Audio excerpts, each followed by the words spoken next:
मेरो नाम विकास केवाली। म विगत लामो समयदेखि नै एनएलपी र बिग डेटा सम्बन्धी विभिन्न टपिकहरुमा रिसर्चरको रूपमा कार्यरत छु। मेरो इमेल एड्रेस यहाँ छ।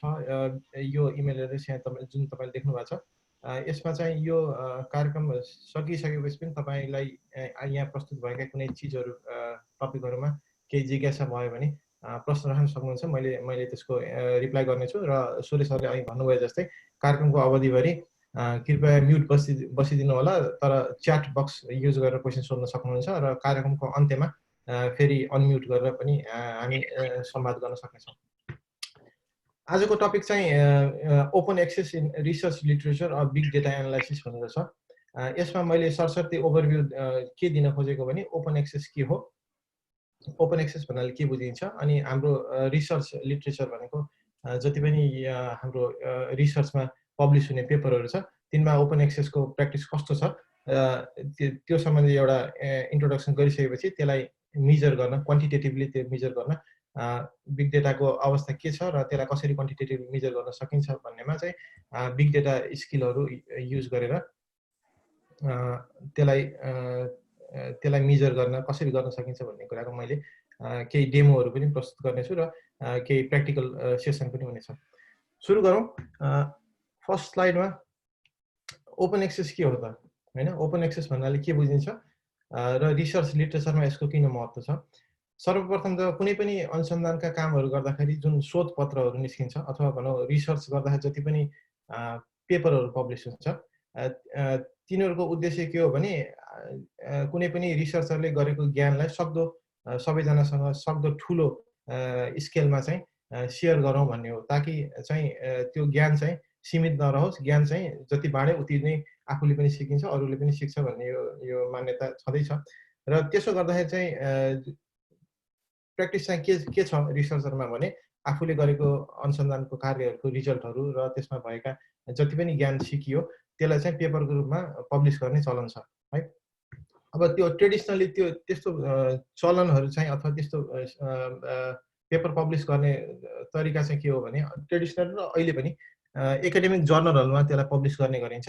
जर्नलहरुले चाहिँ विभिन्न अथरहरुबाट, विभिन्न रिसर्चरहरुबाट कुनै एउटा कमन थीम, जस्तो मसिन लर्निङको रिसर्चरहरुले विभिन्न मसिन लर्निङमा विभिन्न पेपरहरु पब्लिस गर्न सक्यो भने तिनीहरुको थीम अन्तर्गत एउटा मसिन लर्निङको एउटा जर्नलमा विभिन्न रिसर्चरहरुको पेपरहरुलाई पब्लिस गर्ने र अर्को कुनै थीममा जस्तो मेडिसिन डोमेनमा चाहिँ ल्यान्डसेट भनेर छ अथवा इन जनरल नेचर पब्लिक जर्नलहरु छ। ती जर्नलहरुले के गर्छन् भने पेपरहरु अथरहरुले पब्लिस गरेको रिसर्च आर्टिकलहरु चाहिँ कलेक्सन गर्छन् र कलेक्सन मात्रै गर्दैनन् कि उनीहरुले सबमिट गरेको जति पनि पेपरहरु छ त्यसलाई प्रुफ रिड लगायत पियर रिभ्यू गर्छन्। त्यो पियर रिभ्यू भन्नाले मैले अलिकति यहाँ बताउनु पर्ने हुन्छ, सबैलाई सबै कुरा अलि ब्याकग्राउन्ड क्लियर नहोला। जस्तो मैले पेपर लेखेँ भने मैले पेपर जर्नलमा सबमिट गर्छु, जर्नलले त्यो पेपर आइसकेपछि त्यसलाई पियर रिभ्यूमा लान्छ। पियर रिभ्यू भन्नुको मतलब मेरो पेपरलाई अरु प्रोफेसनलहरु, जस्तो इन जनरल 3टा अरु प्रोफेसनलहरु जो चाहिँ त्यो विषयसँग सम्बन्धित छन् तिनीहरुलाई चाहिँ त्यो पेपर रिड गर्न दिन्छ।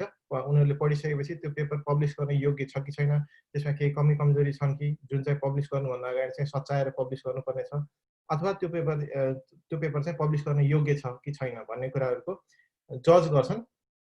यसरी 3टा विज्ञहरुबाट जज भइसकेपछि यदि पब्लिस गर्न योग्य रहेछ भने अनि त्यो जर्नलले चाहिँ त्यो पेपरलाई पब्लिस गर्छ, हैन।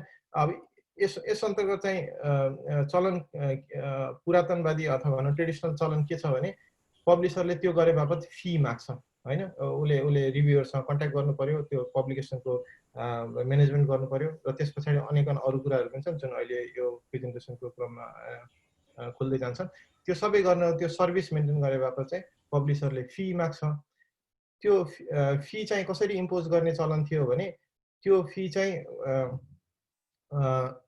सबमिट गर्ने अथरहरुबाट पनि केही लिने, जस्तो अर्गनाइजिङ फी भनेर लिने, तर त्यसरी पब्लिस भएका पेपरहरुलाई फेरि अरु कोहीले डाउनलोड गर्न खोज्यो भने पर व्यक्ति, जस्तो मैले कुनै पेपर पब्लिस गरे र तपाईले त्यो पेपर डाउनलोड गर्न खोज्नु भयो भने तपाईसँग पनि फी लिने, अर्को कुनै व्यक्तिले डाउनलोड गर्न खोज्यो भने उसँग पनि फी लिने। र यसले गर्दाखेरि के भयो भने अथरहरुले सबमिट गरेको जुन पेपर छ अथवा त्यो जुन ज्ञान छ त्यो चाहिँ त्यो पब्लिसरहरू अथवा त्यो जर्नलहरूको चाहिँ बिहाइन्ड द पे वाल गयो भने चाहिँ भन्नु मतलब उनीहरूले हाम्रो त्यो नलेजहरूलाई चाहिँ कहाँ राखे त भन्दाखेरि एउटा वालको पछाडि छ त्यो वाल एक्सेस गर्नलाई चाहिँ पे गर्नु पर्यो जो कोहीलाई त्यो पेपर चाहिन्छ उसले चाहिँ पेमेन्ट गर्नु पर्यो र त्यस्तो स्ट्रक्चर त्यस्तो मेकानिजमलाई पे वाल भनियो। अब यो जेनरली कसरी इम्प्लिमेन्ट हुन्छ भने पब्लिसरहरूले चाहिँ युनिभर्सिटी अथवा अरू कुनै रिसर्च अर्गनाइजेसन जसलाई चाहिँ त्यस्तो पेपरहरू आवश्यक पर्छ उनीहरूसँग टाई अप गरेको हुन्छ त्यो चाहिँ सब्सक्रिप्सन फी भन्छ। मैले मेरो युनिभर्सिटीले त्यो पर्टिकुलर पब्लिसरलाई सब्सक्रिप्सन फी तिरिसकेपछि अनि मेरो युनिभर्सिटीभित्र जति पनि रिसर्चरहरू छन् उनीहरूले चाहिँ त्यो त्यो जर्नलको मेटेरियलहरू चाहिँ एक्सेस गर्न पाउने भयो एउटा तरिका थियो। अब अर्को चाहिँ कोही इन्डिपेन्डेन्ट रिसर्चर छ भने उसले चाहिँ आफ्नै खल्तीबाट भनौँ पैसा तिरेर चाहिँ त्यो पेपरहरू एक्सेस गर्न पाउने सिस्टम थियो र अझै पनि छ। र तर त्यो भइसकेपछि चाहिँ त्यसमा प्रब्लम के देखियो भने सबभन्दा पहिले त यो रिसर्चका मेटेरियलहरू जति आउँछन् जेनरली रिसर्च इन्स्टिट्युसनबाट आउँछन्। त्यो रिसर्च इन्स्टिट्युसनहरू चाहिँ जेनरल पब्लिकको ट्याक्सबाट चाहिँ फन्डेड भएको हुन्छ होइन। अब यसले गर्दा के भयो भने सबै सिटिजनको ट्याक्सबाट फन्डेड भएको जति पनि पब्लिस्ड मेटेरियलहरू छ त्यसलाई नै फेरि सिटिजनले नै एक्सेस गर्नलाई चाहिँ फेरि अर्को फी तिर्नुपर्ने त्यसको त्यो पेपर उत्पादन हुने तरिका प्रोसेसमा पनि ट्याक्सबाट सिटिजनले कन्ट्रिब्युट गर्यो र पछि त्यो उत्पादन भइसकेको ज्ञानलाई फेरि एक्सेस गर्नलाई पनि फेरि अर्को आफ्नो पेमेन्ट गर्नु पर्यो। यसले गर्दाखेरि चाहिँ के भयो भन्दाखेरि अब त्यो त्यो त्यो ठिक भएन नि त होइन तरिका। त्यो नभइसकेपछि नयाँ भिजन के आयो भने यो बुडापेस्ट ओपन एक्सेस इनिसिएटिभबाट यो चाहिँ ओपन एक्सेसको भिजन आएको। 2002 मा त्यो कमिटीले के डिसाइड गर्यो भने अब यो पब्लिस्ड पेपरहरूलाई ओपन एक्सेसको मोडलमा कसरी लाने। ओपन एक्सेस भन्ने मतलब पेपर पब्लिस भइसकेपछि जो कोहीले पनि त्यसलाई फ्रीली युज गर्न फ्रीली डाउनलोड गर्न सक्नु पर्यो फ्रीली पढ्न सक्नु पर्यो प्लस एकदमै एक्सट्रिम केसमा त त्यो सेयर गर्नलाई पनि त्यसलाई कुनै पाबन्दी भएन होइन। जस्तो मैले चाहिँ जुनसुकै ओपन एक्सेस अन्तर्गत पब्लिस भएको पेपरलाई मेरो पहुँच भयो त्यसमा मलाई पैसा लागेन मैले त्यसलाई पढ्न र प्रोसेस गर्न सकेँ। Process in the sense text माइनिङको टर्म्समा कम्प्युटेसनल प्रोसेसबाट मैले प्रोसेस गर्न सकेँ प्लस मैले त्यसबाट चाहिँ फेरि त्यो पेपरलाई सेयर गर्न पनि सकेँ होइन। यसले गर्दाखेरि के भयो भने ओपन एक्सेसले चाहिँ के गरायो भने अब त्यो जुन पेपरको क्रिएटर जुन हो उनीहरूसँग चाहिँ बढी चाहिँ पावर भयो इन द सेन्स चाहिँ त्यो पब्लिसरहरूले चाहिँ उनीहरूको पेपर लगेर फेरि त्यसको कपिराइट ओनर चाहिँ पब्लिसर हुन सकेन होइन। यो जुन दुईटा मोडल छ पेपर पब्लिसिङ यो सब्सक्रिप्सन जर्नल को चाहिँ मैले अलिकति ब्याकग्राउन्ड बताउनुको उद्देश्य चाहिँ के हो भने ओपन एक्सेस के हो भन्ने कुरा त्यसले अलिक क्लियर पार्ला। र ओपन एक्सेस चाहिँ मैले भनिहाले अनुसार चाहिँ त्यो सबै त्यो लिमिटेसनहरूलाई ओभरराइड गरेर फ्रीली नलेज सेयरिङ र फ्रीली नलेज गेनिङ गर्नलाई हेल्प गर्ने उद्देश्यले चाहिँ ओपन एक्सेस डिफाइन भयो। अब यो डिफाइन त भयो अब यसलाई कसरी गर्ने होइन। ओपन एक्सेस चाहिँ कसरी हुन्छ भन्ने कुराको एक्जाम्पल प्रस्तुत गर्छु म। सबभन्दा पहिले चाहिँ ट्रेडिसनल मोडलकै हेरौँ। जस्तो कमर्सियल पब्लिसरहरू चाहिँ विभिन्न छ। यहाँ मैले केही लिस्ट गरेको छु जस्तै एल्सेभियर स्प्रिङ्गर IEEE भनेर।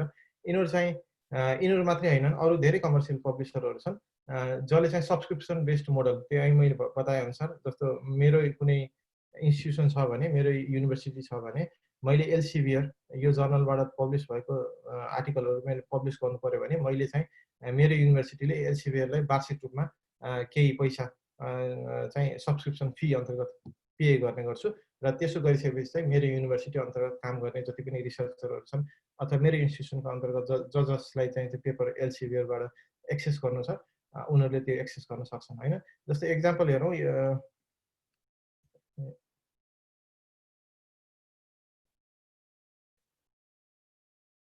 जस्तो एल्सेभियर यो चाहिँ पब्लिसर भयो। यो पब्लिसरले चाहिँ विभिन्न क्याटेगोरीमा चाहिँ पेपरहरू जर्नलहरू पब्लिस गर्छ बुक्सदेखि लिएर जर्नलहरू पब्लिस गर्छ। अब जस्तो हामीले यहाँ फिल्टर गर्न सक्छौँ जस्तो जर्नल खोजौँ होइन विभिन्न विधामा छ जस्तो केमिस्ट्रीमा खोजौँ अनि केमिस्ट्रीको अलि मलाई त्यति ज्ञान छैन जस्तो अरू कुनै खोजौँ होइन एनर्जी नै खोजौँ न, पार्टिकल फिजिक्स भनौँ।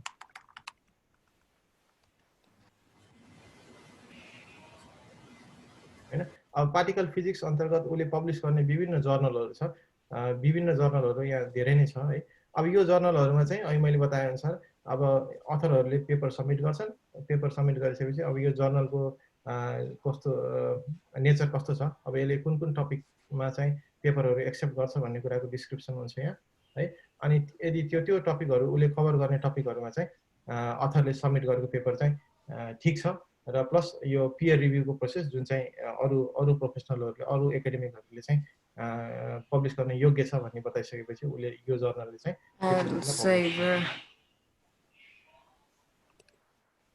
है। अब मैले एउटा एक्जाम्पल त्यहाँ दिएँ, तर यो पावर पोइन्ट पनि तपाईँहरूलाई प्रेजेन्टेसन पछि एभाइलेबल छ। यदि इन्ट्रेस्टेड हुनुहुन्छ भने यो लिङ्कहरू तपाईँहरू फलो गर्नुभयो भने अरू पनि पब्लिसरहरूले पब्लिस गर्ने विभिन्न विधाका विभिन्न जर्नलहरूको पेपरहरू तपाईँले हेर्न सक्नुहुन्छ है।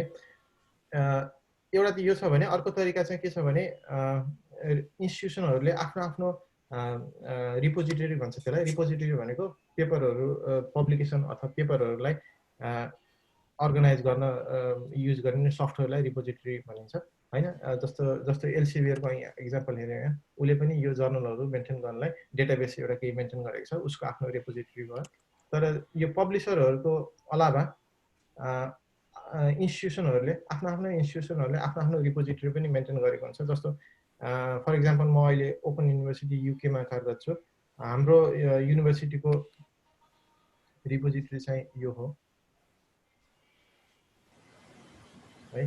अब यहाँ અહીં जस्तै सर्च गर्न सक्नुहुन्छ विभिन्न विधामा पेपरको टाइटलदेखि लिएर अब यो सबै फिल्डहरू तपाईँले फुलफिल गर्नुभयो भने कुन आइटम तपाईँले सर्च गर्नुभएको, यदि त्यस्तो मिल्दो कुनै आइटम छ भने त्यो डेटाबेसमा भएको, युनिभर्सिटीको डेटाबेसमा भएको र युनिभर्सिटीका स्टाफहरूले पब्लिस गरेको पेपरहरू चाहिँ त्यो युनिभर्सिटीको रिपोजिटरीमा चाहिँ लिङ्क हो।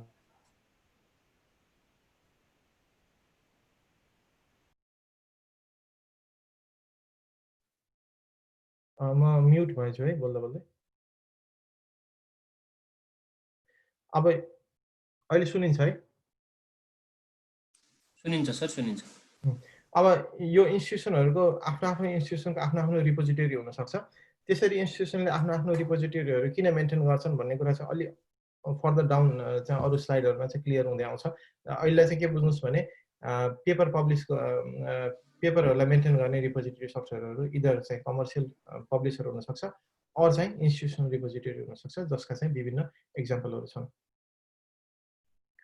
थर्ड स्लाइडमा जाउँ। अब हामीले अब यो पेपर पब्लिसिङ मोडलकै अलि विस्तृत चर्चा गर्नुपर्दा यहाँ चाहिँ हामीले चाहिँ यो अघिल्लो स्लाइडमा के हेऱ्यो भने अथरहरूले पेपर पब्लिस गर्ने र जहाँ अथरहरूले पेपर सबमिट गर्ने र जहाँ सबमिट गरेको तिनीहरूले चाहिँ पेपरलाई होस्ट गर्ने रिपोजिटरी मेन्टेन गर्ने गर्यो। यहाँ चाहिँ के छ भने अब अलि अर्को किसिमको अर्को डाइमेन्सन पनि छ। यहाँ चाहिँ ती रिपोजिटरी भन्दा बेगर अन्य एन्टिटीहरू पनि हुन्छन् जसले चाहिँ के गर्छन् भने आफ्नै અહીં बताए जस्तै रिपोजिटरी त होइन, तर अरू रिपोजिटरीमा भएको डेटालाई एग्रिगेट गर्छन्, त्यस्तोलाई भन्छ एग्रिगेटर है। जस्तो यो सर्भिसहरू छ यहाँ पनि। अब यसको एक्जाम्पल धेरै छन्। जस्तो बेस भन्ने एउटा छ, मैले यहाँ लिङ्क राखिदिएको छु, तपाईँहरू हेर्न सक्नुहुन्छ। अर्को कोर भन्ने छ है, जुनमा चाहिँ म हाल अहिले कार्यरत पनि छु। यसको मैले यहाँ लिङ्क ओपन गरेँ। जस्तो के छ भने कोर इज एन एग्रिगेटर है। यसले के गर्छ भने અહીં हामीले डिस्क्राइब गरेका जति पनि रिपोजिटरीहरू छन् ती रिपोजिटरीहरूबाट चाहिँ कलेक्सन गरेर एउटा इन्टिग्रेटेड पेपरहरूको कलेक्सन चाहिँ यस्तो एग्रिगेटरहरूले गर्छ। र हालको अवस्थामा चाहिँ कोर चाहिँ world's largest collection of open access research paper भन्ने छ। त्यो भन्नुको मतलब चाहिँ के छ भने हामी कोरमा चाहिँ हामी ओपन एक्सेस पेपरहरूमा केन्द्रित रहन्छौँ। भन्नुको मतलब यो कोरले एग्रिगेट गर्ने पेपरहरू जति छ यसले चाहिँ ओपन एक्सेस पेपरहरू मात्र एग्रिगेट गर्छ। कहाँबाट भन्दाखेरि विभिन्न रिपोजिटरीहरूबाट जुन चाहिँ ओपन एक्सेस रिपोजिटरीहरू हो है। अब त्यस्तै अरू एक्जाम्पलहरू पनि छ ओपन एक्सेस।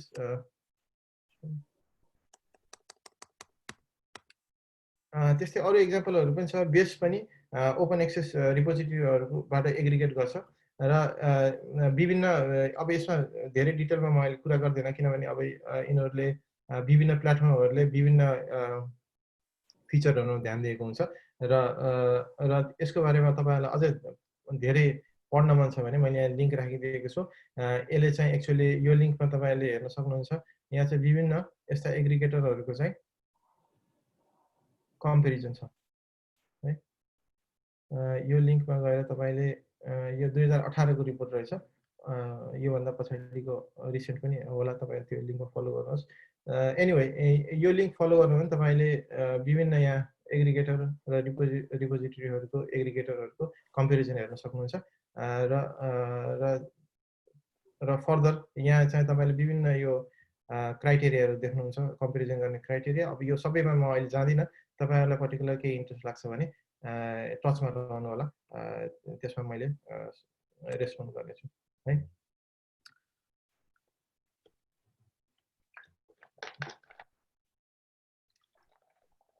अब अर्को यो पेपर पब्लिशिङको इन्फ्रास्ट्रक्चरको डिस्कसन गर्दाखेरि अर्को डाइमेन्सनमा के छ भने स्कोलरली डेटाबेस भन्ने छ।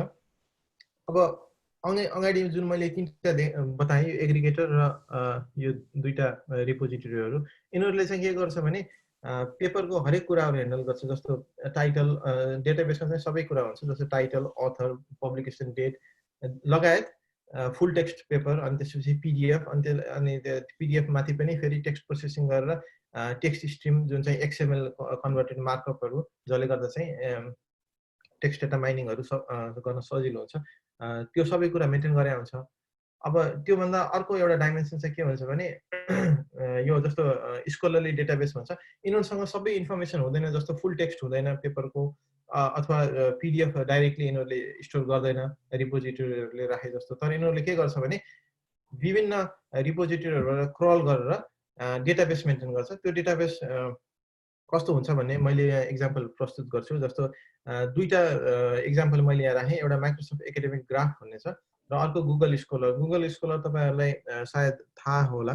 गुगल स्कोलर चाहिँ एउटा सर्च इन्जिन हो। तर सर्च इन्जिन के को लागि भन्दाखेरि यस्तै एकाडेमिक पब्लिकेसनहरूको लागि। यो तपाईहरुले युज गर्नुभएको होला, यसमा म धेरै बोल्दिन।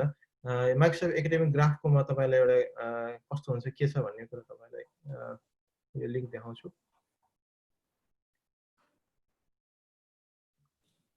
है।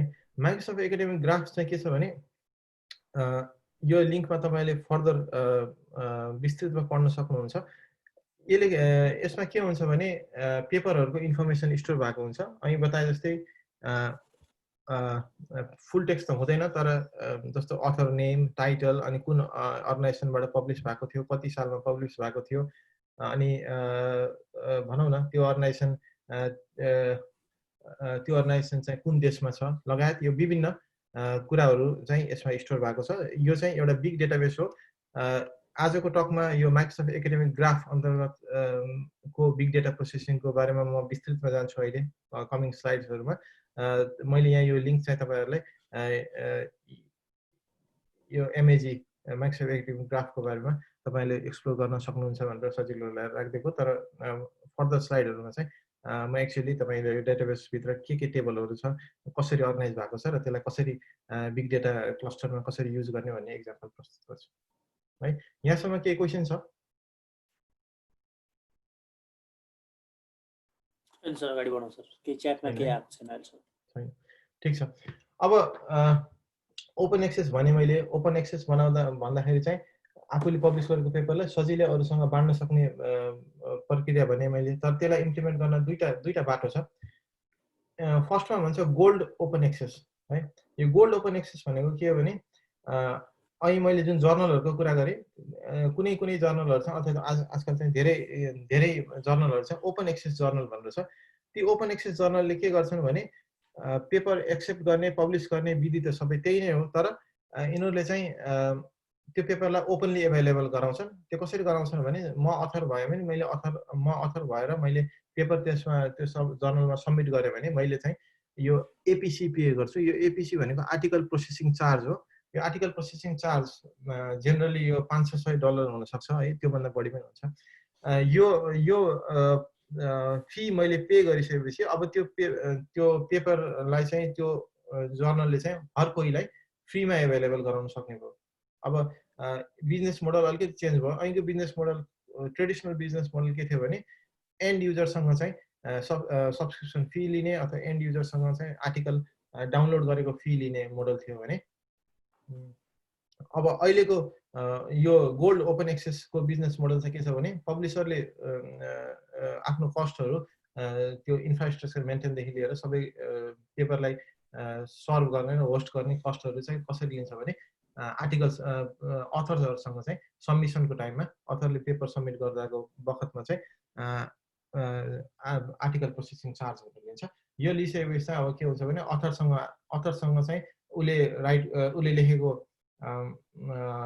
जुन रिसर्च पेपर हो त्यसको कपिराइट पनि अथरसँग रहन्छ इन जेनरल र अब त्यो पेपर चाहिँ हर कोहीलाई इन्टरनेटमा एक्सेस गर्दाखेरि चाहिँ त्यसको फुल टेक्स्ट चाहिँ हर कोहीलाई एक्सेसिबल हुन्छ। यो भयो गोल्ड ओपन एक्सेस है।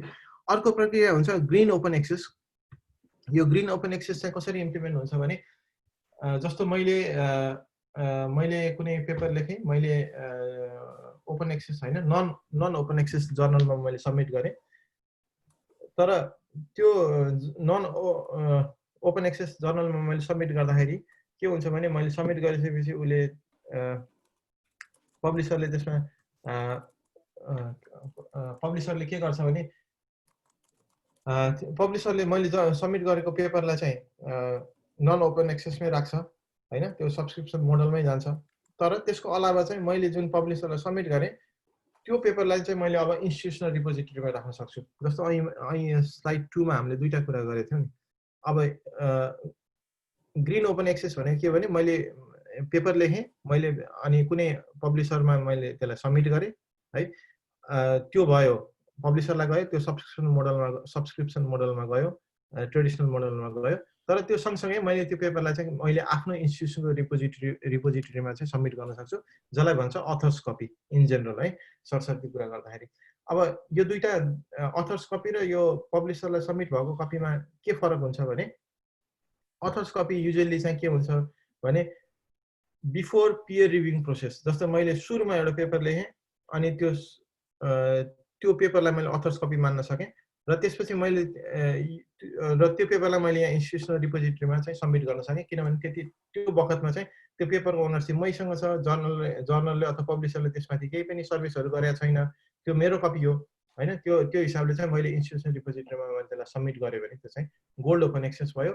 पब्लिसरकोमा गइसकेपछि त्यो पेपर पियर रिभ्यूमा जान्छ। पियर रिभ्यू जाँदाखेरि चाहिँ सल्लाह सुझाव कमी कमजोरी हुन्छ, त्यो कमी कमजोरीलाई चाहिँ एड्रेस नगरिकन सल्लाह सुझावको चाहिँ प्रतिक्रिया नजनाइकन पब्लिसरले पब्लिस गर्दैन र त्यो फिडब्याकहरू त्यो एडिटहरू गर्ने क्रममा के हुन्छ त अथर्स कपीमा भन्दा यो पब्लिसरको रुटमा गएको भर्सनमा चाहिँ अलि विस्तृत हुन सक्छ, अलि करेक्टेड हुन सक्छ, अलि फरक हुन सक्छ हैन।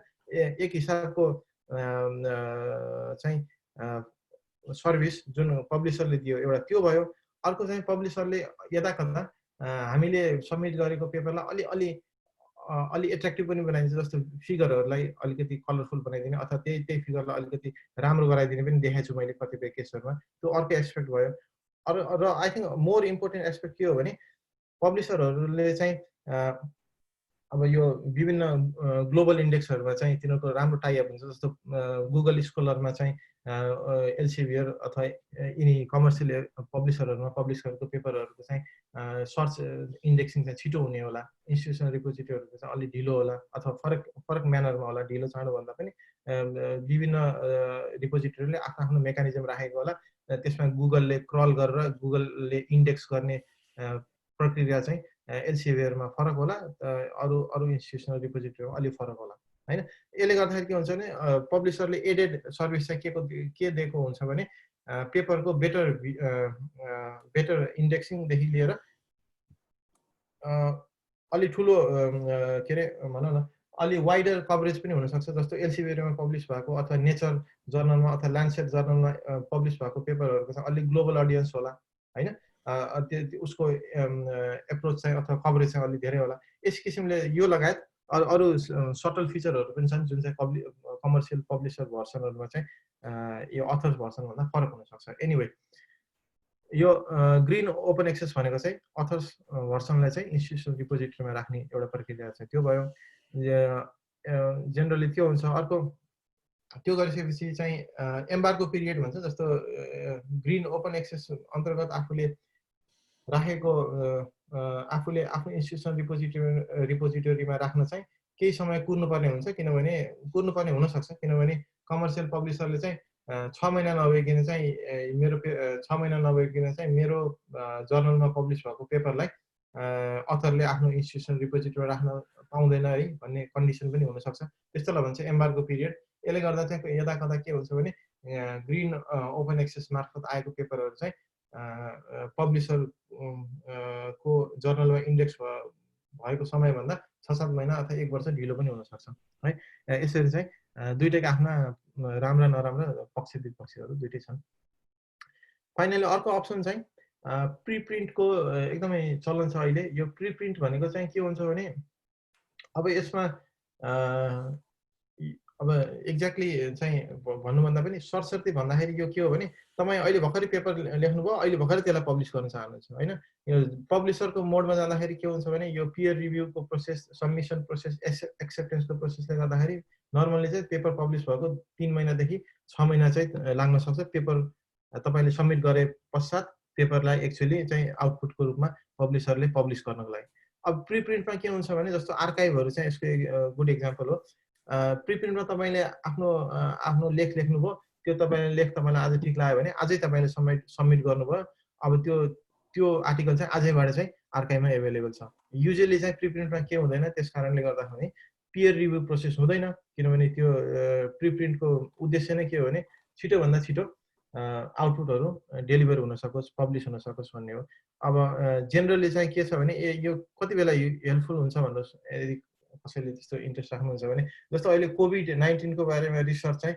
एकदमै छिटो गतिमा र एकदमै छोटो समयमा चाहिँ धेरै रिसर्च भएको देखिया छ हैन अब त्यसरी रिसर्च भएर आउटपुट आएपछि अथरलाई पब्लिस गर्न ट्रेडिसनल मोडमा अथवा जर्नल मोडमा जानु पर्यो भने 3 देखि 6 महिना लाग्न सक्छ जुन चाहिँ अहिलेको लागि एक्सेप्टेबल छैन हामीलाई त जति सक्दो छिटो कोभिड-19 को इन्फर्मेसन शेयर गर्नु छ त्यसले गर्दाखेरि चाहिँ अहिले चाहिँ के भएको छ भने यो प्रिप्रिन्टहरुमा आर्काइभहरुमा चाहिँ कोभिडको आर्टिकलहरू धेरै देख्न सक्नुहुन्छ तपाईले कम्पेयर टु एल्सेभियर अथवा अरु कुनै स्प्रिङ्गरको जर्नलहरुमा भन्दा प्रिप्रिन्टको कलेक्सनहरुमा चाहिँ तपाईले कोभिड-19 को रिसर्चहरु छिटो देख्न सक्नुहुन्छ है अब त्यसकारणले प्रिप्रिन्टको पनि आफ्नै इम्पोर्टेन्स छ र आफ्नै फाइदाहरु पनि छ जुन चाहिँ भनौं न अरु यो दुईटासँग डिफरेन्शिएट गर्न सकिन्छ यसरी चाहिँ हामीले विभिन्न तरिकाबाट ओपन एक्सेस कसरी गराउन सकिने प्रिप्रिन्टमा पब्लिस भएको पेपरहरु पनि ओपन एक्सेसमै पर्छ है अब यसरी चाहिँ हामीले विभिन्न तरिकाहरु देख्यौं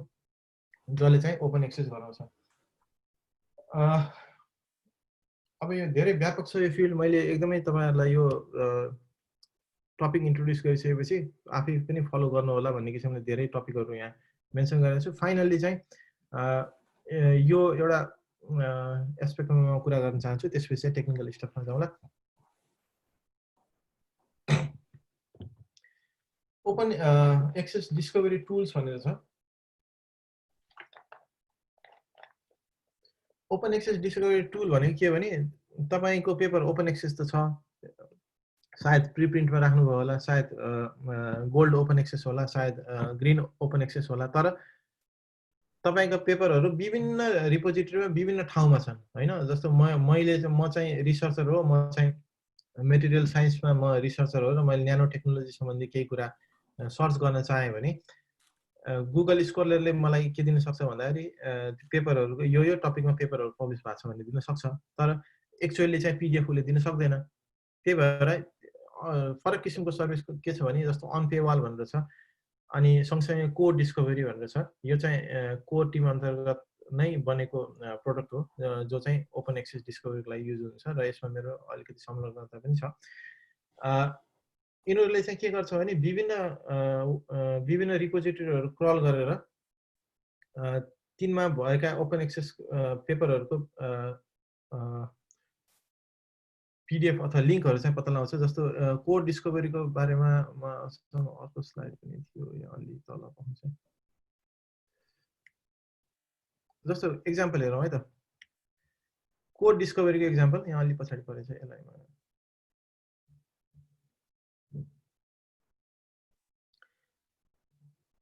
कोड डिस्कभरीले कसरी काम गर्छ भन्ने कुराको अहिले एकछिनमा स्लाइड फर्दर डाउन आउँछ। तर एक्जाम्पल यहाँ हेरौँ भने जस्तो यो पेपर छ, यो पेपर एल्सेभियरमा पब्लिस भएको पेपर हो, साइन्स डिरेक्ट नाम गरेको जर्नलमा पब्लिस भएको पेपर हो।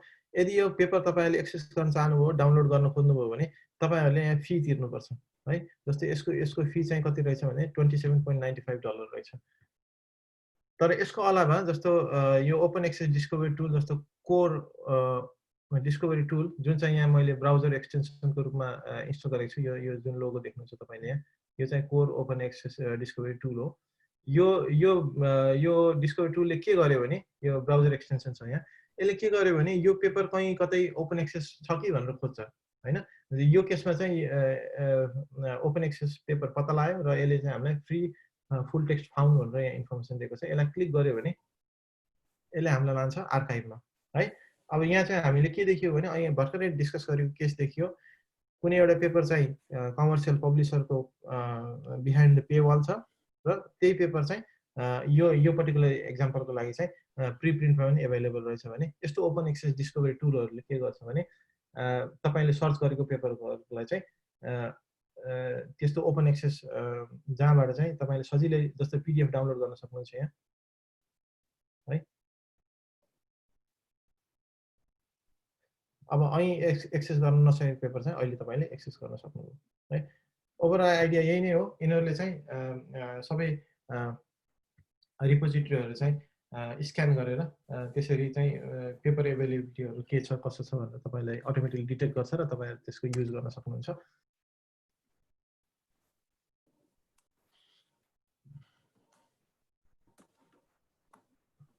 ओके, विभिन्न टुलहरू छ। मैले तपाईँलाई कोड डिस्कभरीको एउटा एक्जाम्पल देखाएँ। अब समाचारमा इन द न्युज है, अहिले रिसेन्टली मैले अघि भनिहालेँ यो कोभिड-19 को बारेमा आर्टिकलहरू चाहिँ निकै निस्किया छ अहिले र यी आर्टिकलहरू चाहिँ प्रिप्रिन्टको रूपमा भइसकेपछि यिनीहरू ओपन एक्सेस भयो। सँगसँगै एउटा केगलमा एउटा कम्पिटिसन पनि आएको थियो जुन चाहिँ यस्तै ओपनली एक्सेसिबल कोभिड-19 पेपरहरूलाई बटुलेर त्यसबाट चाहिँ के इन्फर्मेसन निकाल्न सकिन्छ भनेर त्यो केगलमा एउटा कम्पिटिसन छ जुन चाहिँ सायद अहिले पनि रनिङ नै छ होला। र विभिन्न अर्गनाइजेसनहरूले, विभिन्न रिसर्च इन्स्टिट्युसनहरूले चाहिँ ओपन एक्सेस प्र्याक्टिस गर्नको लागि चाहिँ अब हामीहरू चाहिँ यो सब्सक्रिप्सन बेस्ड जर्नलबाट मुभ भएर ओपन एक्सेसतिर जानुपर्छ भन्ने कुराको तिनीहरूले रिकग्निसन पनि गरेको छ। हालसालैको एउटा न्युज के थियो भने MIT ले चाहिँ एल्सेभियरको जुन हामी कमर्सियल पब्लिसरमा हेऱ्यौँ त्यसको सब्सक्रिप्सन चाहिँ क्यान्सल गरेछ रिसेन्टली। त्यो गर्नुको मतलब चाहिँ अब उनीहरूले चाहिँ ओपन एक्सेस आर्टिकललाई प्रमोट गर्ने, इन द सेन्स उनीहरूले पब्लिस गर्ने पेपरहरू पनि ओपन एक्सेस बनाउने, प्लस उनीहरू पनि अब ओपन एक्सेस चाहिँ युज गरेर आफ्नो रिसर्च गर्न सकिन्छ भन्नेमा कन्फिडेन्ट भएको हुनुपर्छ है। यसरी चाहिँ सब्सक्रिप्सन बेस्ड जर्नलबाट ओपन एक्सेस पब्लिकेसनतिर चाहिँ बढ्दो ट्रेन्ड चाहिँ देखिन्छ। अब मैले यो ब्याकग्राउन्डको कुराहरू गरेँ, के हो भन्ने कुरा गरेँ। अब एक्चुअली चाहिँ मेजर गरौँ open access. Major in the sense कति पेपर ओपन एक्सेस छन् त हैन, पब्लिस्ड जर्नलमा पब्लिस्ड पेपरहरूमध्ये कति % पेपरहरू चाहिँ ओपन एक्सेस छन् भन्ने कुराको एउटा क्वान्टिटेटिभ एनालाइसिस गरौँ। मैले केही काम गरेको छु यसमा। मैले गरेकै कामको तपाईँहरूलाई मैले रिजल्टहरू प्रस्तुत गर्छु र यहाँ चाहिँ मैले त्यो कसरी गर्न सकिन्छ भन्ने एउटा रोड म्याप मात्रै देखाउन खोजेको हो। यसको डिटेलमा चाहिँ फर्दर फलोअप गर्न चाहनुहुन्छ भने इमेल गर्नु होला। Anyway, let's begin the process हैन। हामी कसरी चाहिँ ओपन एक्सेस मेजर गर्न सक्छौँ? सबभन्दा पहिले हामीलाई डेटा हुनु पर्यो। डेटा कलेक्ट गर्नलाई चाहिँ हामीलाई कति पेपरहरू पब्लिस भएको छन् त्यो पत्ता लगाउनु पर्यो र ती पेपरहरू चाहिँ पब्लिस भएका पेपरहरूमध्ये कति चाहिँ ओपन एक्सेस छन् त्यो डिटरमाइन गर्नु पर्यो। मैले दुईटा सर्भिसहरू युज गरेको छु। फर्स्ट हो माइक्रोसफ्ट एकाडेमिक ग्राफ जुन अगाडि मैले मेन्सन गरेँ। यसबाट चाहिँ मैले कुल जति पनि पेपरहरू पब्लिस भए ती पेपरहरूको इन्फर्मेसन निकाल्न सक्छु र सेकेन्डमा चाहिँ मैले कोड डिस्कभरी युज गरेको छु जसले चाहिँ गिभन अ पेपर त्यो पेपर ओपन एक्सेस छ कि छैन भन्ने मलाई इन्फर्मेसन दिन्छ है। र यति दुईटा भइसकेपछि मैले चाहिँ क्वान्टिटेटिभली चाहिँ ओपन एक्सेस मेजर गर्न सक्छु। मैले दुईटा डाइमेन्सनमा मेजर गर्नेछु। एउटा चाहिँ कन्ट्री पछि, जस्तो यो स्याम्पलमा मैले 8वटा कन्ट्रीहरू लिएको छु। त्यो 8वटा कन्ट्रीमा चाहिँ ओपन एक्सेसको ग्रोथ कस्तो छ त हैन, कति % पेपर चाहिँ ओपन एक्सेस छन् त्यो देशबाट पब्लिस भएका पेपर, र विभिन्न अवधिमा 2007 देखि 2017 को अवधिमा चाहिँ उनीहरूको ओपन एक्सेसको रुट कस्तो छ त, ग्रोथको प्याटर्न कस्तो छ, एउटा त्यो हेर्छु। अनि अर्को चाहिँ सायद यो धेरै डिटेल होला यो प्रेजेन्टेसनको लागि, मैले फलोअप लिङ्क राखेको छु। तर अर्को चाहिँ म के गर्छु भने ती कन्ट्रीहरूमा चाहिँ स्याम्पल युनिभर्सिटीहरू लिन्छु जुन चाहिँ त्यो कन्ट्रीहरूका रिप्रेजेन्टेटिभ हुन्, र ती रिप्रेजेन्टेटिभ युनिभर्सिटीहरू चाहिँ कसरी ओपन एक्सेसमा चाहिँ को कतिमा ऱ्याङ्क गर्छ त हैन। हाइली रिसर्च गर्ने इन्स्टिट्युसनहरू भन्दा लो रिसर्च प्र्याक्टिस भएका इन्स्टिट्युसनहरूमा ओपन एक्सेसको प्र्याक्टिस कस्तो छ त हैन, त्यहाँ पब्लिस भएका पेपरहरूमध्ये कति % चाहिँ ओपन एक्सेस छन्, कति चाहिँ छैनन् भन्ने कुराको एनालाइसिस गर्छु। सुरु गरौँ। एमएजी माइक्रोसफ्ट एकाडेमिक ग्राफ चाहिँ big data of scientific publication records हो। अनि मैले बताए जस्तै पेपरहरूको कलेक्सन छ। यो चाहिँ बिग डेटाको स्किममा अर्गनाइज भएको छ। यो माइक्रोसफ्ट एजुर प्लेटफर्म भन्छ। माइक्रोसफ्ट एजुर प्लेटफर्ममा यो डेटा एभाइलेबल छ। It's free to download and use हैन। अब यसको कहाँ कसरी गर्न सकिन्छ भन्ने कुरा म अहिले भन्दिनँ, तपाईँहरू get in touch if you are interested. तर it's free to download and use, तपाईँहरू प्र्याक्टिस गर्न सक्नुहुन्छ। यसको यो डेटाबेस कस्तो देखिन्छ भने यसको स्किममा हेरौँ। यो स्किममा हेर्नु हो भने तपाईँले यो डेटाबेस ओभरअल कसरी अर्गनाइज भएको छ भनेर हेर्न सक्नुहुन्छ। जस्तो यो मध्ये धेरैवटा टेबलहरू छ। एसक्यूएल यदि तपाईँहरू फेमिलियर हुनुहुन्छ भने मोरलेस look similar, it's different high technology हुन्छ बिग डेटाको, तर एसक्यूएल क्वेरी जस्तै सिमिलर क्वेरीहरू हुन्छ। अनि डेटामा टेबलहरू अर्गनाइजेसन हेर्न सक्नुहुन्छ। जस्तो यो प्राइमेरी की भयो पेपरको लागि, पेपर आइडी भनेको यो एमएजीले युज गर्ने पेपर आइडी भयो। यहाँ विभिन्न इन्फर्मेसन छ, जस्तो कुन इयरमा कुन सालमा त्यो पेपर पब्लिस भएको थियो, त्यो पेपरको टाइटल के थियो हैन। अनि त्यो पेपरको डिओआई भनेको यो ग्लोबल्ली चाहिँ पेपरहरूलाई रिकगनाइज गर्ने एउटा स्किम छ जसलाई भन्छ डिओआई। त्यो डिओआई चाहिँ हरेक पेपर पछि युनिक हुन्छ, र त्यो भइसकेपछि तपाईँले जुनसुकै पेपरलाई पनि डिओआईले रिफर गर्नुभयो भने, चाहे जुनसुकै प्लेटफर्ममा, चाहे माइक्रोसफ्ट एकाडेमिक ग्राफमा होस्, चाहे अरू कुनै गुगल स्कलर ग्राफमा होस्, त्यो डिओआई भइसकेपछि चाहिँ त्यो पेपर युनिकली आइडेन्टिफाई हुन्छ। पेपर आइडी भनेको चाहिँ एमएजीले इन्टरनल्ली त्यो पेपरलाई रिप्रेजेन्ट गर्न युज गरेको आफ्नो आइडी हो। त्यस्तै अरू इन्फर्मेसनहरू छ, जस्तो साइटेसन काउन्ट भनेको त्यो पेपरलाई कति अरू पेपरहरूले साइट गरे। रिफरेन्स काउन्ट भनेको त्यो पेपरले कति अरू पेपरहरूलाई रिफरेन्स गरेको छ आफ्नो पब्लिकेसनमा। यो विभिन्न इन्फर्मेसनहरू छ। यहाँ अथर सम्बन्धी पनि त्यस्तै टेबल छ। अनि पेपरलाई अथरसँग लिङ्क गरेको टेबल छ, जसले चाहिँ कुन पेपरको लागि कुन अथर हो, यो पेपर आइडीको लागि कुन अथर आइडी हो भन्ने इन्फर्मेसन राख्छ। यो अथर आइडीको तपाईँले यहाँ फलो गरेर हेर्न सक्नुहुन्छ। अथर आइडीभित्र अथरको नेम, अथरको अफिलिएसन है, अफिलिएसन आइडी, त्यसै गरी अथरको अफिलिएसन आइडी भइसकेपछि तपाईँ अफिलिएसन टेबलमा अफिलिएसन आइडी हेरिसकेपछि त्यो अथर चाहिँ कुन युनिभर्सिटीमा काम गर्छ अथवा कुन इन्स्टिट्युसनमा छ भन्ने हेर्न सक्नुहुन्छ। एनिवे यो लिङ्क स्लाइडमा छ, तपाईँ हेर्न सक्नुहुन्छ। अब म चाहिँ पाइस्पार्क भनेको चाहिँ बिग डेटा प्रोसेसिङमा युज हुने एउटा प्लेटफर्म हो। स्पार्क भन्ने तपाईँले सुन्नुभएको छ होला जेनरली। र त्यसको चाहिँ विभिन्न फ्लेभरहरू छ, स्काला र पाइथन फ्लेभरहरू छ। म चाहिँ पाइथनमा काम गर्ने भएको भएर पाइस्पार्कमा मेरो काम हुन्छ। म तपाईँलाई चाहिँ जेनरली के देखाउँछु भने पाइस्पार्कमा कस्तो कस्तो कमान्ड युज गरेर कस्तो कस्तो आउटपुट आउन सक्छ भन्ने एउटा सानो डेमो देखाउँछु। देखिन्छ सर। अब म यो कमान्डहरू केही यहाँ मैले सेभ गरेर राखेको छु। म जस्तै यसलाई एक्जिक्युट गर्छु, एक्सप्लेन पनि गर्दै जान्छु। सबभन्दा पहिले मेरो जुन माइक्रोसफ्ट एकाडेमिक ग्राफ छ त्यसलाई मैले एकाडेमिक ग्राफ नामले रिफर गरेको छु। त्यसलाई मैले एउटा भेरिएबलमा सेभ गरेँ डिबी नेम भनेर। अब म यहाँ चाहिँ पेपर, अनि जुन हामीले पेपर्स भन्ने टेबल देख्यौँ,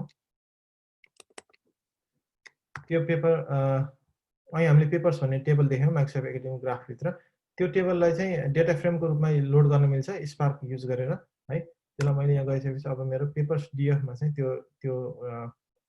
त्यो पेपर टेबल लोड भयो। त्यसमा अब हामीले टोटल पेपरहरू कति छन् त भनेर हेर्न सक्छौँ।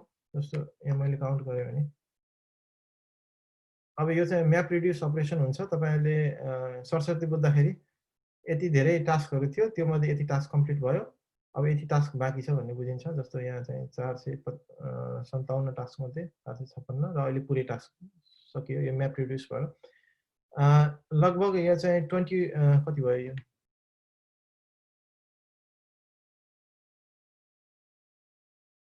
218 मिलियन पेपरहरू रहेछ इन टोटल। यो कुनै एउटा स्न्यापसटको अवस्था हो। जस्तो अब पेपरहरू सम्बन्धी केही डिटेल हेर्न मन लाग्यो भने जस्तो मैले टप 7 पेपरहरू को डिटेल हेर्न खोजिरहेको छु। अनि तपाईँले हेर्नुभएको स्किमा अन्तर्गत नै पेपर आइडी देखिन्छ। अनि पेपरको यहाँ चाहिँ अरू इन्फर्मेसन के छ जस्तो पेपरको टाइटलहरू छ है। यसलाई मैले अलिकति यहाँ अलि डिटेलमा अहिले देखाउँछु। जस्तो त्यो मध्ये यो धेरै फिल्डहरू भयो, यहाँ अलि क्लटर भयो स्क्रिन। मलाई चाहिने फिल्डहरू मात्रै हेर्नु पर्यो भने म पेपर आइडी, डिओआई, इयर र पेपर टाइटल हेर्न खोजिरहेको छु है। त्यो चाहिँ मैले सेभ गरेँ पेपर्स डिएफमै, मैले ओभरराइड गरेँ त्यो भेरिएबललाई। अब त्यो पेपरलाई अब मैले यहाँ चाहिँ यो टेबलमा चाहिँ यो डिस्प्लेमा चाहिँ पेपर आइडी, डिओआई र पेपर टाइटल मात्रै रिट्रिभ गरेँ इयर सहित। जस्तो यो पेपर आइडीको लागि डिओआई यो रहेछ, अनि 2017 मा पब्लिस भएको पेपर रहेछ, अनि त्यसको टाइटल चाहिँ यो रहेछ है। यसरी चाहिँ माइक्रोसफ्ट एकाडेमिक ग्राफमा चाहिँ इन्फर्मेसन स्टोर भएको छ। अब म चाहिँ के गर्न चाहन्छु भने 2007 देखि 2017 सम्म पब्लिस भएको पेपरहरूमा मात्रै इन्ट्रेस्टेड छु म। त्यो गर्नलाई मैले फिल्टर कमान्ड युज गर्छु। अब फेरि अघि जस्तै काउन्ट गर्न सक्छौँ। अब यो चाहिँ 2007 देखि 2017 सम्म पब्लिस भएको पेपरहरू। फेरि पनि म्याप रिड्युसको काम छ त्यहाँ। इन द मिन टाइम म यो कपी गर्छु।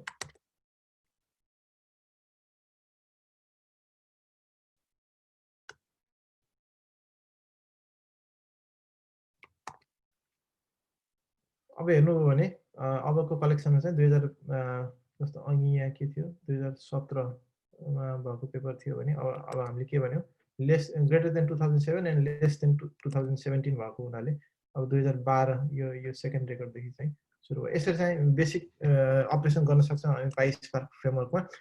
अब अलिकति इन्ट्रेस्टिङ गराउनको लागि म थप केही एक्जाम्पल प्रस्तुत गर्छु। हामीसँग पेपरहरू टोटल पेपरहरूको इन्फर्मेसन हामीले सेभ गर्यौँ, भेरिएबलमा राख्यौँ। अब यो चाहिँ पेपर अफिलिएसन टेबल जुन चाहिँ कुन पेपर कुन युनिभर्सिटीबाट पब्लिस भएको भन्ने इन्फर्मेसन छ। त्यसलाई सो गर्न सक्यो, डिस्प्ले गर्न सक्यो। तर म चाहिँ यहाँनिर लेट्स से हामी चाहिँ काठमाडौँ युनिभर्सिटीबाट पब्लिस भएको पेपरहरू के छ भनेर हेर्न चाहन्छौँ भने समथिङ वेन्ट रङ।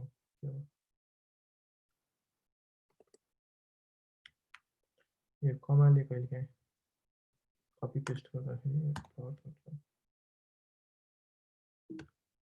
हैन। अब काठमाडौँ युनिभर्सिटीबाट पब्लिस भएको पेपरहरू चाहिँ मसँग यो भेरिएबलमा छ। यो भेरिएबलमा अब कतिवटा पेपर रहेछ त 2007 देखि 17 सम्म केयुबाट पब्लिस भएको, अनि यो पर्टिकुलर डेटाबेसमा स्टोर भएको भनेर हेर्नु पर्यो भने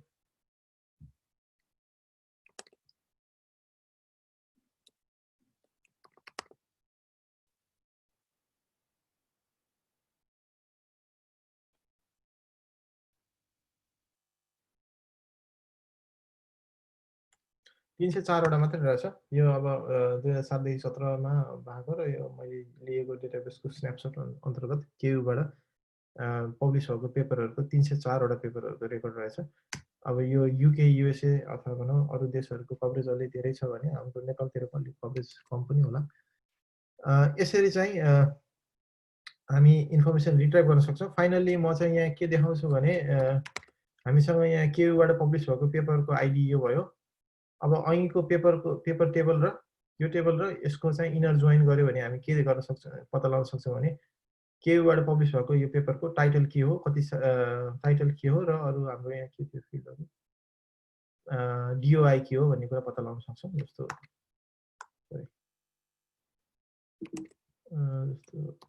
कमान्ड अब यहाँ चाहिँ मैले जोइन गरेँ दुईटा टेबलहरूलाई, यो SQL को जोइन जस्तै देखिन्छ। फिल्ड चाहिँ अब इनर जोइन गर्ने फिल्ड चाहिँ पेपर आइडी भयो। अब म यहाँ के प्रिन्ट गर्छु,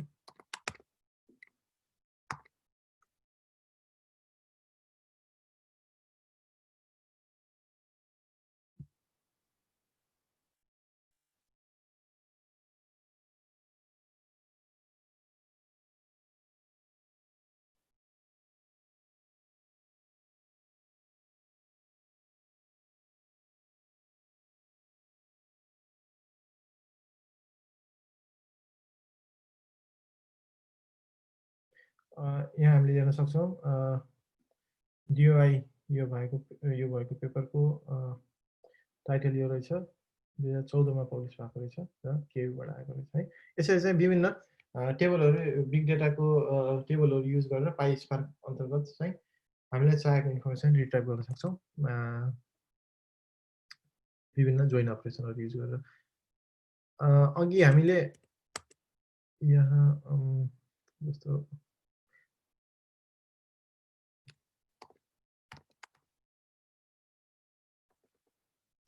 जस्तो ल्याटिट्युड लङ्गिट्युडको इन्फर्मेसन पनि छ। जस्तो हामीलाई कुनै देशमा भएको सबै युनिभर्सिटीको पेपरहरू निकाल्न मन लाग्यो भने त्यो अफिलिएसन टेबलमा मिल्दो ल्याटिट्युड र लङ्गिट्युड इनपुटहरू युज गर्यो भने हामीले त्यो देशमा पब्लिस भएको सबै पेपरहरू पनि रिट्रिभ गर्न सक्छौँ है। अब यो विभिन्न पोसिबिलिटीहरू छ, म यहाँ अब त्यसमा सबै त अहिले सम्भव भएन, जस आइडिया चाहिँ यही नै हो। एनिवे यस्तै प्रक्रिया अन्तर्गत चाहिँ मैले के गरेँ भने 8वटा विभिन्न देशहरूको टोटल पेपरहरू चाहिँ एक्सट्र्याक्ट गरेँ है। त्यसले गर्दाखेरि चाहिँ मसँग 400 विभिन्न युनिभर्सिटीहरू चाहिँ फेला पर्यो। अब यो युनिभर्सिटीहरू चाहिँ 400 युनिभर्सिटी भन्दा धेरै नै छन् 8वटा देशमा, तर एउटा टाइम्स हायर एजुकेसन ऱ्याङ्किङ भन्ने छ, त्यसमा भएको युनिभर्सिटीहरूको र MAG मा भएको युनिभर्सिटीहरूको इन्टरसेक्सन अन्तर्गत आएको हो। एनिवे 8वटा देशको 400वटा युनिभर्सिटीको डेटा पेपर पब्लिकेसन 2007 देखि 17 को पिरियडमा भएको पेपरहरू बटुल्दाखेरि मसँग नियरली 7 मिलियन पेपरहरू चाहिँ मेरो एनालाइसिसको डेटामा पर्यो। र अब म तिनीहरूको चाहिँ हरेक पेपरहरूलाई कोड डिस्कभरी युज गरेर, जुन चाहिँ मैले तपाईलाई यो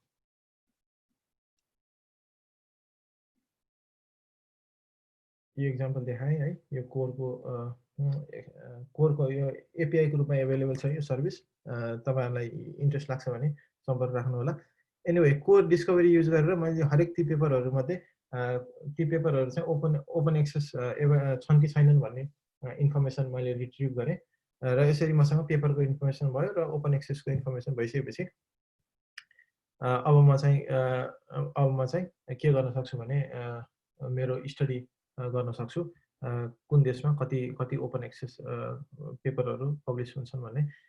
कोड डिस्कभरी युज गर्नुको केही कारणहरू छन्। अब यो लिङ्क तपाईले फलो गर्नुभयो भने त्यसमा डिटेलमा पढ्न सक्नुहुन्छ। तर हाम्रो स्टडीमा चाहिँ अरु ओपन एक्सेस डिस्कभरी गर्ने टुलहरू भन्दा कोड डिस्कभरी टुलले चाहिँ better performance in terms of coverage र प्रिसिजन को कन्सर्नमा चाहिँ बेटर पर्फर्मेन्स दिएको भन्ने हाम्रो एनालाइसिस छ र त्यही अन्तर्गत चाहिँ हामीले कोड डिस्कभरी युज गर्यौं, अर्को कुनै सर्भिस युज गरेनौं। अनि कुनै के रे लिङ्कहरू फेला पर्यो भने त्यो पेपर चाहिँ ओपन एक्सेस डिटरमाइन गर्न सक्यो। यदि कुनै लिङ्क फेला परेन भने त्यो पेपर चाहिँ अननोन अथवा नन ओपन एक्सेस भनियो। त्यस्ता अननोन पेपरहरू चाहिँ ओपन एक्सेस हुन पनि सक्छन्, तर हामीलाई चाहिँ थाहा भएन है। जस हाम्रो स्टडीमा यदि हामीले ओपन एक्सेस भनेर क्लेम गर्यो भने फुल त्यस्तो लिङ्क फुल टेक्स्ट आर्टिकलको लिङ्क भेटिएका मात्रै हामीले इन्क्लुड गर्यौं। अब यो रिजल्टमा यो पेजमा चाहिँ मैले दुईटा रिजल्ट राखेको छु। लेफ्टमा हेर्नुभयो भने यो ग्राफ चाहिँ के हो भने विभिन्न देशमा कति अलि जुम गर्न मिल्छ होला। विभिन्न देशमा यो ग्राफ चाहिँ यो ग्राफले के देखाउँछ भने विभिन्न देश जुन 8वटा देशहरू थियो हाम्रो स्टडीमा, त्यो देशहरूमा चाहिँ पब्लिस भएका पेपरहरू मध्ये कति पेपरहरू चाहिँ ओपन एक्सेस छन् त। जस्तो इन्डियामा चाहिँ पब्लिस भएका सम्पूर्ण पेपरहरूमध्ये लगभग 11% पेपरहरू चाहिँ ओपन एक्सेस रहेछन् है। अनि युकेमा चाहिँ सबभन्दा यो ग्राफले के देखाउँछ भने सबभन्दा धेरै ओपन एक्सेस प्र्याक्टिस हुने कन्ट्रीमा चाहिँ युके पर्दो रहेछ, जसको चाहिँ लगभग 27% पेपरहरू चाहिँ ओपन एक्सेसमा चाहिँ एभाइलेबल रहेछन् है। अब यो ओपन एक्सेस मुभमेन्ट आइसकेपछि जुन राष्ट्रहरूले चाहिँ अलि ऱ्यापिडली त्यसलाई एक्सेप्ट गरे, तिनीहरूको पेपर अलि धेरै ओपन एक्सेस भयो। तर अरू राष्ट्रमा जस्तो इन्डियामा चाहिँ अलि ढिलो त्यसको इन्डिया, नेपाल लगायत त्यस्तो देशहरूमा चाहिँ अलि त्यतिको जानकारी पनि नहुनु र त्यति त्यो प्र्याक्टिस पनि कम हुने हुनाले अथवा एउटा फ्याक्टर थियो। अर्को फ्याक्टर चाहिँ हाम्रो देशहरूको पेपरहरू चाहिँ इन्डेक्स हुनेदेखि लिएर कुन पब्लिसरसँग पब्लिस हुने सबै कुराहरूको भनौँ न डेटाबेसमा रेकर्ड हुने इन्फ्रास्ट्रक्चरहरू पनि त्यति राम्रो नभएको कारणले पनि हुनसक्छ। यो ग्राफले चाहिँ यो इन्क्रिजिङ अर्डरमा इन्डियादेखि युकेसम्म आइपुग्दाखेरि चाहिँ युकेमा चाहिँ सबभन्दा धेरै ओपन एक्सेसको प्र्याक्टिस भएको देखिन्छ है। अब यो यताको राइटतिरको ग्राफले के देखाउँछ भने ओपन एक्सेस ग्रोथ नै हो, तर डिभाइडेड इयर पछि, हरेक साल पछि। जस्तो 2007 देखि 2017 सम्म आइपुग्दाखेरि चाहिँ यो ट्रेन्ड कस्तो छ त, ओपन एक्सेसतिर जाने ट्रेन्ड कस्तो छ त भनेर देखाउँछ। यहाँ हामीले के देख्छौँ भने जस्तो 2011 देखि चाहिँ यो स्टडी गरेको सबै कन्ट्रीहरूको यो एक्स एक्सिसमा चाहिँ तपाईँले इयर देख्न सक्नुभयो, वाइ एक्सिसमा चाहिँ ओपन एक्सेस पर्सेन्टेज, र यो विभिन्न कलरहरूको लाइनले चाहिँ विभिन्न कन्ट्रीहरू रिप्रेजेन्ट गरे। 2011 देखि चाहिँ जेनरली के देखिन्छ भने ओपन एक्सेसको प्र्याक्टिस चाहिँ निकै बढेर गएको छ लगभग प्राय सबै देशहरूमा। अनि 2016 मा, अब यो स्टडी चाहिँ 2017 सम्मको डेटामा गरेको थियो, तर यो विभिन्न इस्युहरू हुन्छ। जस्तो डेटाले त्यो माइक्रोसफ्ट एकाडेमिक ग्राफमा डेटा कलेक्ट गर्ने अवधि अनि कोर डिस्कभरीले पत्ता लगाउने अवधि, त्यो सबैलाई ध्यान दिँदाखेरि 2017 मा ड्रप भएको जस्तो देखिन्छ। तर यो एक्ज्याक्टली त्यो होइन, खालि यो डेटाको लिमिटेसनले चाहिँ त्यस्तो इन्फर्मेसन देखिएको हो। 2016 मा चाहिँ पिकिङ ट्रेन्डमा देखिन्छ।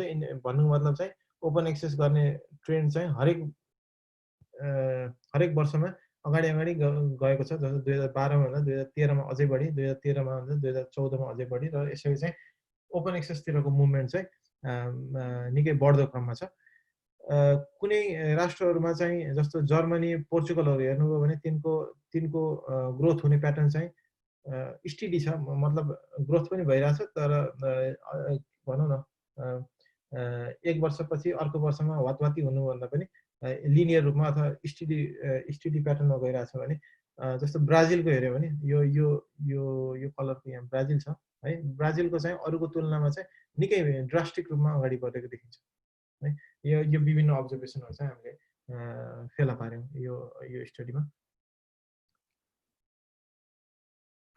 युनिभर्सिटी लेभल एनालाइसिसमा चाहिँ हामीले के गर्यौँ भने ती 8वटा देशहरूमध्ये 15 युनिभर्सिटी छान्यौँ। जस्तो अनि यो फिगरले देखाउँला। अब यो अलिकति डिटेल छ यहाँ, म सबै भन्न चाहिनँ, धेरै कन्फ्युज पनि होला। तर हामीले के गर्यौँ भने ती 8वटा देशहरूमध्ये हरेक देशमा हामीले 15-15वटा युनिभर्सिटीहरू छान्यौँ। 15 यसरी छान्यौँ कि 5 चाहिँ एकदमै टप लेभल रिसर्च युनिभर्सिटिज, 5 चाहिँ मिड लेभल रिसर्च युनिभर्सिटिज, र 5वटा चाहिँ लो रिसर्च युनिभर्सिटिज भनेर छान्यौँ।